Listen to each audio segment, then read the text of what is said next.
Hello everyone, it's Christy from Christy's Beautiful Life. Welcome back to 30 Days of Sketches, Series 12. I am on to day 15. I've made it to the halfway point. Very exciting. And today's sketch is by Rebecca Verbonic.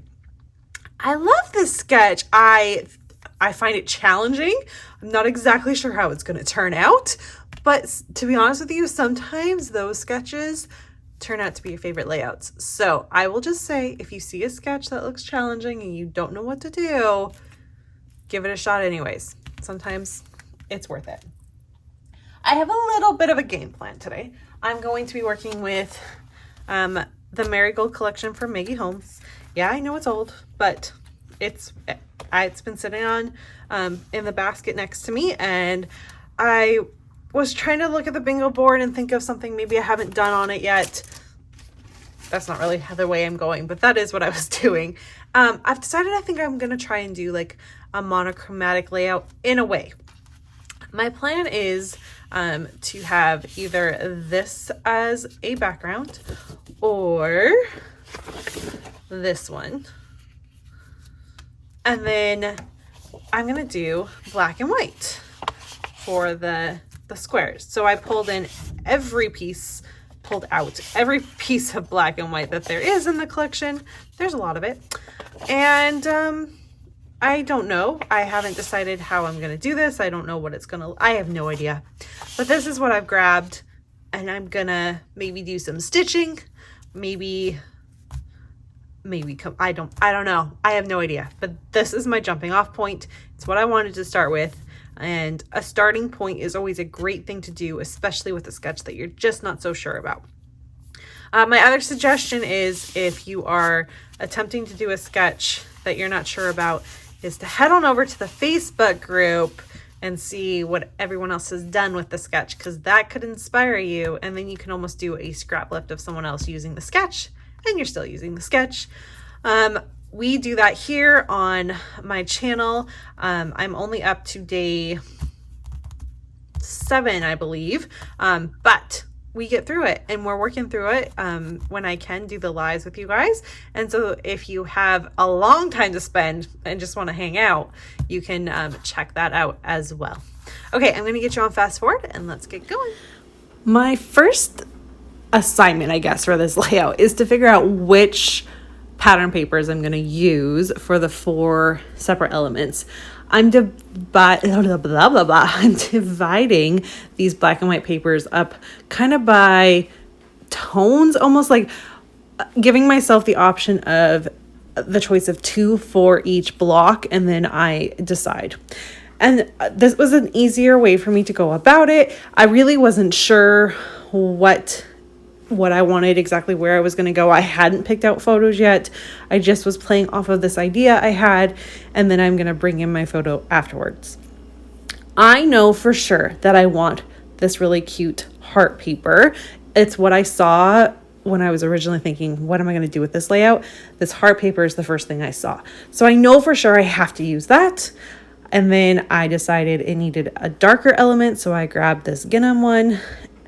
And I pick the, are they typewriter keys, I think, on that one. I'm going to pull that one versus the stars one, space one, galaxy one. I guess that's what I'm trying to say, because I kind of think I will have a different plan for the galaxy one. And so I chose to keep that as a full 12 by 12. That was a nice and easy choice there. The one that I struggled with was the third element and where that was going to go. These 3 ones were pretty easy, and I knew that I liked the idea of having kind of 2 of the darker black tones with one brighter one. It's bringing in the second brighter tone, and I'm going back and forth between the bees and the flowers, and I knew that this little banner probably wasn't the right option. And then I thought maybe not 2 checks. That's a lot going on there. And so in the end, I decided to go with the florals. It's just the best decision for me. And I'm trying to be quick about it, as quick as you can be. I did know that this particular pattern paper would play off well as a border. So I am going to trim it and then cut my little square. I'm cutting my squares into 4x4 blocks. And this is how I'm going to take the sketch. I don't necessarily give it the kind of X almost look that you see in the sketch, and that Rebecca has kind of played off with her sketch. I'm not really going to do that. I more took the idea of having 4 squares and then my photo on top of it is really the play I'm going to give it. And I'll be honest, when I first started, I had my squares a lot more wonky. And then as I glued them down, they became less wonky. I didn't mean for that to happen, but that's kind of just the way it went. Picking my photos was also a fun challenge here. I am pulling out photos from my anniversary getaway with Sean, and I knew right away that the 3 photos there probably wasn't going to work, but I'm going to go back and forth between having a selfie of myself and these 3 photos of a lovely restaurant that we went to for dinner one night, because there's 3 photos in the sketch and my brain felt like I should have 3 photos. However, I really liked the photo of myself off of this wood grain. My hair almost matches the wood grain, which is weird to say, but I just liked the vibe that it was giving. And then for a border, I'm using a green kind of tealy, I don't know what, it's green.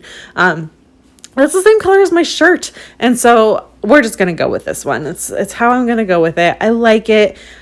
It's okay that I'm only using 1 photo. It's a larger, it's a 4x6. So I feel like it works. And I had to remind myself that it didn't matter that I wasn't following the sketch exactly with the number of photos. You don't necessarily have to do that.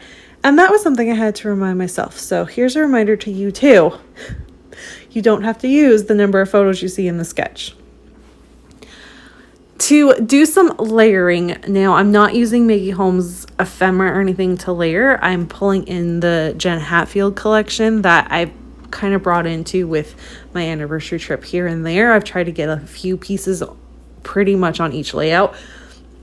And I liked how they kind of tie in together a little bit. They're a little different, but the vibe kind of works. And this is one of my morning selfies that I took while we were on vacation. So every morning I took a photo of myself, and I just thought it was a good way to kind of capture the days. And it's like the start of each day is kind of my plan, because this is going to be a separate album. And I liked my selfies. It was fun to kind of look and see what I was wearing and what I looked like on that particular day. So this is the start of the second day, I believe, if I'm not mistaken. And I had fun just kind of playing, layering in some ephemera. At the very end, I'm going to decide that I should turn this into my Spiegel Mom Scraps design team layout for the month as well. So you're going to see me add in some sequins. And for a title, I used kind of a pre-made title, because I used that Hello Lovely, and then I'm putting in morning. So it says Hello Lovely Morning, which I figured was a great title. I did a double border. I added floral, and yeah. So I did a few things from the bingo board, which is pretty awesome.